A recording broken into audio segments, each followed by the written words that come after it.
जय जगन्नाथ।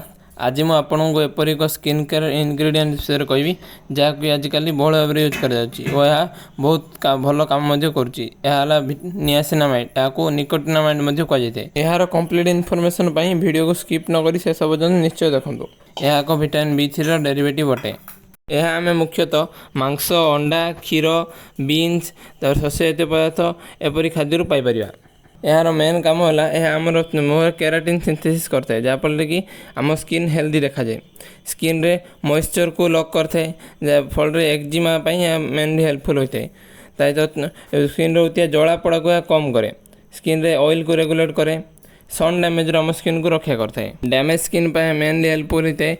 ता सहित hyperpigmentation, fine line and wrinkle, eczema जहाँकि स्किन रे जला पड़ा हो कुंडिया होता है एवं आक्ने एपरी अनेक स्किन समस्यार समाधान करें। आजिकल अनेक स्किन केयर मैन्युफैक्चरर माने नियासिनामाइड को एक मेन इनग्रेडिएंट्स रूप यूज कर 2%, 5%, 10% एपरी फॉर्म रे से टोनर, क्रीम, सेरम इत्यादि फॉर्म रे अवेलेबल है। यह आम स्किन अनेक हेल्प करते केतठारे किसी साइड इफेक्ट देखा जाए जेपरिक कुंडे होगा, ड्राइनेस होगा, जलापोड़ा होगा इत्यादि।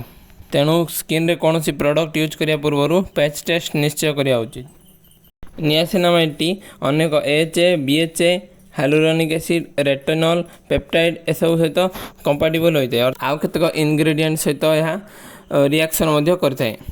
तेणु व्यवहार करिया पूर्व यह आम क्यों इनग्रेडिएंट सहित व्यवहार कर देखा पड़ो। यह आपण 1%, 2% एपरी लोएस्ट कंपोजिशन रू व्यवहार करिया स्टार्ट करी परे आपण या कंपोजिशन बढ़े पारे। आक्ने प्रोन स्किन पाई नियासिनामाइड क्यों क्रीम भल काम करता है ता जाना चाहते मत कमेंट माध्यम निश्चय जनइबे जहाँफल कि परवर्ती वीडियो रे आपको ता जनईदेवी। मुझे आप सब कही आसी स्किन को हेल्दी रखापी क्लींजर, टोनर, मॉइस्चराइजर आ सनस्क्रीन को केवे बुलां ना। यदि आपड़ एपर्यंत डेली स्किन केयर आरंभ करना तेरे निश्चित रूपे आरंभ कर दिंतु और सबुदिन निज स्किन को हेल्दी रखु।